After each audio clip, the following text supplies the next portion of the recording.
Madam Speaker, we're talking about immigration today, and I often speak about this topic in the House of Commons. It actually came up in my first speech.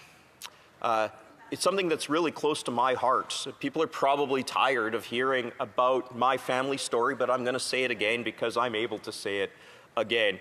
When I talk about how proud I am to walk here onto the floor of the House of Commons, I mean that every single day, just take it in. In fact, the night I was elected, September 20th, 2021, my mother, who came to this country as an immigrant, said, "What would your grandfather, her father, think if he saw this today?" This simply wasn't an option to be in the House of Commons. My mom tells a story about how he had to borrow money for a chicken so he could have a chicken on Christmas Day. Those are my roots. That's where I came from. My mother came, she followed her father who came, didn't have the money to bring the whole family. He came to Canada to work because he came from a very poor part of Italy. My mother followed him in 1957. My father came with his family in 1959. They met in Canada. My dad actually didn't finish high school. He went to work. He went to work at a place called Balco, now Tolco, a huge employer in British Columbia. And he worked there until he literally could not physically work there anymore. That was the Canada they came to. My mom spent her time as a homemaker. She went back to school when I was 10 years old, became a legal assistant. So on the one hand, we had a mill worker. On the other hand, we had a legal assistant, and they had 3 children, my sister Rosie, my other sister Ellie, and then me. My sisters both became teachers, a very noble career. My parents lived that Canadian dream, and now I am living that. And to me, that is what this place embodies. That is what Canada embodies. So, what do we have to say about that? I owe everything I have to immigration. I would not be standing here were it not for immigration. Now, they came to a very different Canada, and places change. When my parents came to Canada, when my dad came to Canada, you showed up, you got a job. If you worked hard, you kept that job. That was the promise of Canada. That was the Canadian dream. And he worked very hard. I know that because I spent a summer working at the sawmill that he worked. And after 2 shifts, I never had more respect for my father, knowing the backbreaking labor that he did for over 30 years. And here I was, 19 years old, thinking, I don't know how my dad has done this, but they sacrificed so much. In return, they gave back to Canada so much. I can't tell you how many hours of volunteerism, how proudly patriotic my family is. This all comes back to immigration.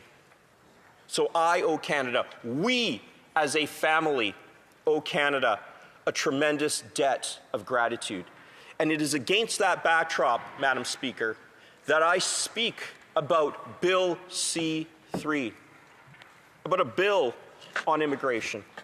Frankly, I've heard a number of falsehoods, things that I vehemently disagree with from our friends on the Liberal side. Just heard a question, why aren't we prepared to welcome Canadians? Nothing could be further from the truth. In fact, Madam Speaker, I received a message from somebody the other day. I had worked with her on a few things. We worked together on one thing in particular. And she said, Frank, I just got my permanent residency. And she went through it the right way. And what I said in response, I wrote a note back and I said, I cannot wait to sign your citizenship certificate someday. This idea that conservatives are not welcoming, this notion that it is a carte blanche no to immigration could not be further from the truth. We are a welcoming party, an inclusive party, and if you look around, even in the House of Commons right now, you will see people like me who are first-generation Canadians, who owe everything they have to immigration, or who themselves, like the member who just spoke before me, who themselves immigrated. Now, against that backdrop, we have to ask ourselves, how do we deal with this? How do we deal with immigration law going forward? And we have Bill C-3 here before us. Madam Speaker, this bill eliminates the first-generation limits and grants citizenship to those born abroad if one parent spends just 1,095 non-consecutive days, no criminal record checks. So I want to kind of dive into that. I know I've spoken a lot about my background, but I think it's really important. I wish I had more time to speak about it. Maybe the member from Winnipeg North will pass a unanimous consent motion that I could keep on talking. The reality is, though, 1,095 non-consecutive days, so about 3 years here, somebody can divide their time up, okay? How much time are we talking about? How many of those 1,095 non-consecutive days are we looking at? Where are the checks and balances to determine whether the person has actually spent that much time? And what we're talking about is what the courts have called a substantial connection. And substantial is one of these legal words. I come from a legal background, as most people hear way too much about. But the reality is that substantial, these like legal buzzwords, what does that actually mean? Can you have a substantial connection to a number of places? Do I have a substantial connection to the place where my parents came? Or where my parents landed, for instance, when they first came to Canada, where they settled, other places. So I question whether somebody can have a substantial connection to a number of places. The reality is that Conservatives are completely open. We want to show an angle of compassion and an angle of just immigration, appropriate immigration. I am completely open to that. In fact, I welcome it. I want people to live and experience what I've lived and experienced. And Madam Speaker, I cannot wait to welcome these people with an immigration system that is just, that is appropriate, and that reflects Canadian values. Thank you.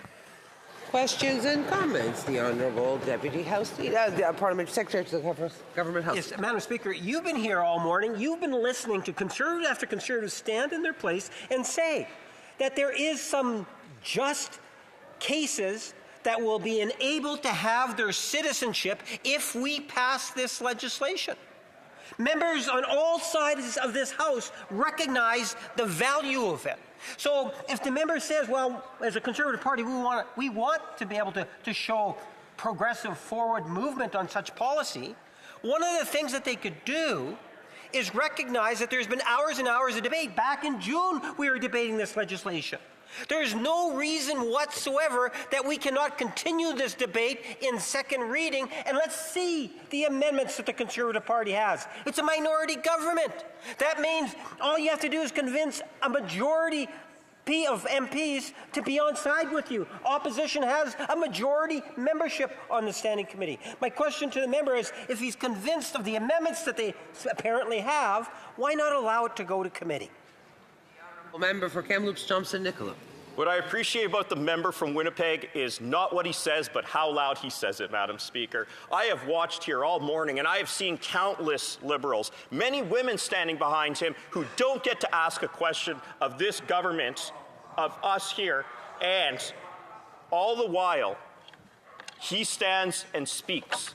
If this is going to be a discussion, and this government is going to put their money where their mouth is, this is the reality that there is one member who speaks on behalf of the government. So I do take issue with the fact that he is asking all the questions on behalf of the government when there are countless individuals, some newly elected, who would love to participate in this debate, and they have to take a back seat to that one member, Madam Speaker. Thank you.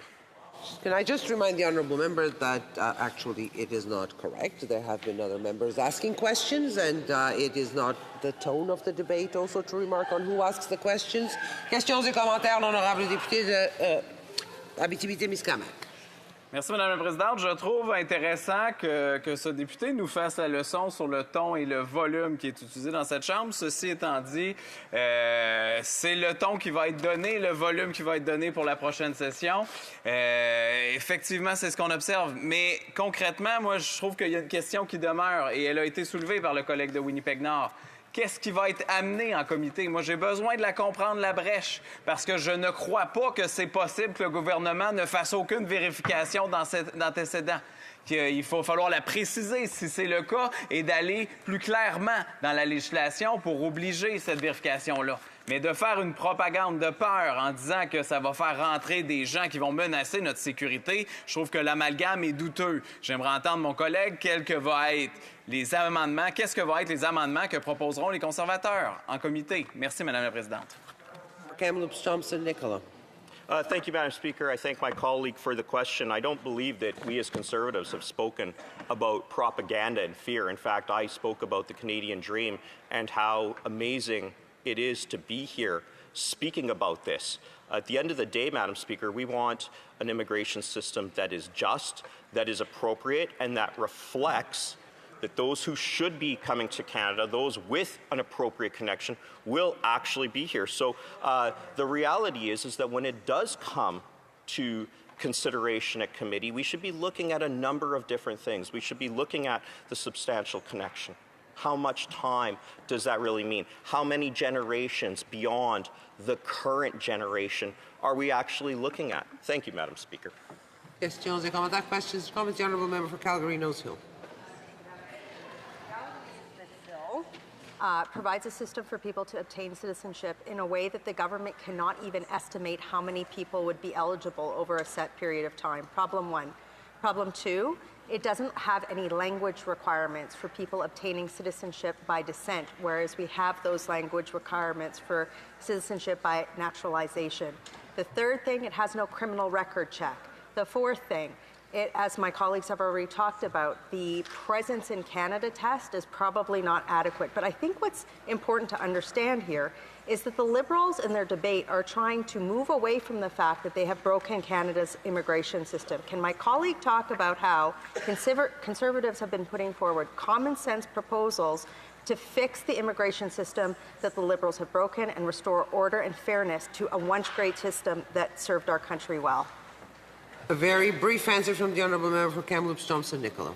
Thank you, Madam Speaker. I thank my honourable colleague for her intervention. I believe that it was Senator Martin who put forward a bill that would rectify so many of these issues, and yet the Liberals, as I understand it, voted against it. So when we're talking about who's on what side and where and how we're doing it, there was a Conservative member or Conservative senator who put forward this bill, and it was voted against, and that should be remembered. Thank you.